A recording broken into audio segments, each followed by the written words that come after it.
Hi, welcome to Finland. Thank you. It's having a great time. Have you learned any Finnish yet? I learned how to say thank you. Is it hidros or something? Kiitos. Kiitos. Everyone says it differently. Someone told me it was heroes. Someone said it was hidos. Kiitos. Okay. Well, how would you describe your character, Luna? I'd describe her as a free spirit. She's very open-minded. She's really likes to appreciates life, and she never judges anyone. And she's she's eccentric, but I think in her own way. She's not trying to be eccentric. That's just her, and she's very sort of quietly confident. Yeah. Well, do you have something in common with your character? I think so. I do also try to be open-minded and not judge things before I've experienced them, and I like to learn things. I suppose that's one thing. We know that there will be amazing scenes in this two last films. So, what were the highlights of the shooting part? Well, I suppose the highlight is the big battle scene. Well, that's in part 2.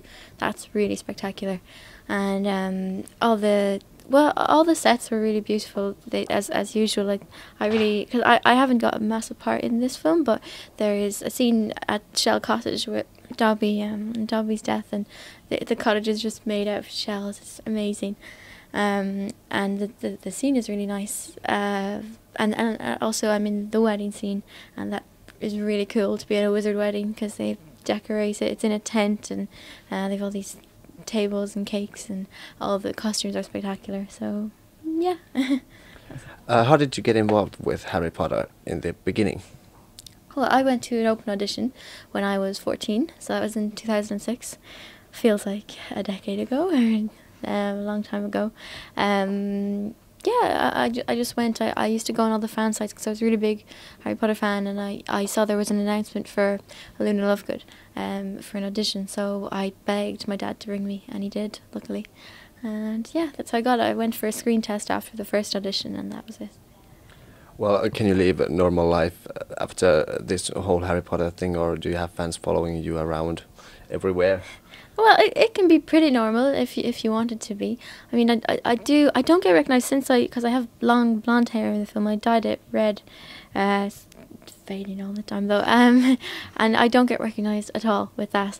But I do. Yeah, when I have my hair blonde, I get it all the time, and it's. Sometimes it's annoying because you don't feel like it, you're feeling tired or something, but people are always really nice. I've never had a negative reaction, so I have nothing to complain about, really, yeah. But, life can be normal. You can go home and be with your family and totally forget that it's happened, almost, I guess. Well, Draco Malfoy's actor said that Harry Potter ruined his childhood. What do you think about that? Did he really say that? I can't imagine Tom saying that. I think Tom's very grateful for that. I mean, yeah, he would take away. I wasn't a child when I joined.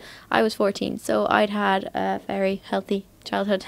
But I think it's a really good thing to join Harry Potter young, because it opens your eyes to the world, and it teaches you so many things. You meet people all the time, and I find it's been a really beneficial experience for me.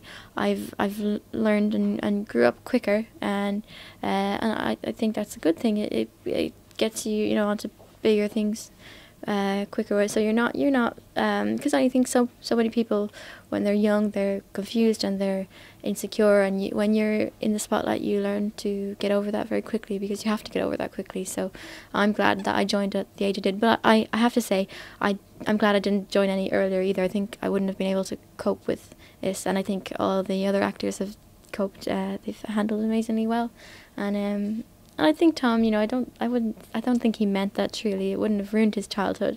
I'm sure it was difficult at times, but I think he's very happy with having been a part of the films. Yeah. J.K. Rowling said that she might write another book after the final part. Do you think the story could go on after the final part?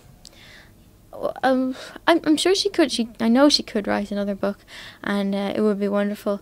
I don't really wish that she would continue Harry's story, because if she was to write another, I would say maybe, you know, one of his children or someone else in the wizarding world, or, you know, a completely different character, not, you know, like an old wizard or something, write about Dumbledore's life or something, because I think Harry, he's just had, we've known all about him, and he had such a difficult, like, a childhood. He didn't really have a childhood, you know. He was always all this pressure to defeat Voldemort. He was always haunted by that, and I think it's very unfair if we demand Harry keeps having troubles and keeps providing book material. I would love if I really want, and I hope she writes another book soon, whether it be Harry Potter or something, you know, something more realistic, not fiction, or anything J.K. Rowling does, I'd be interested in. Well, thank you for giving us your time. It was really nice to meet you. Thank you. Lovely to meet you too.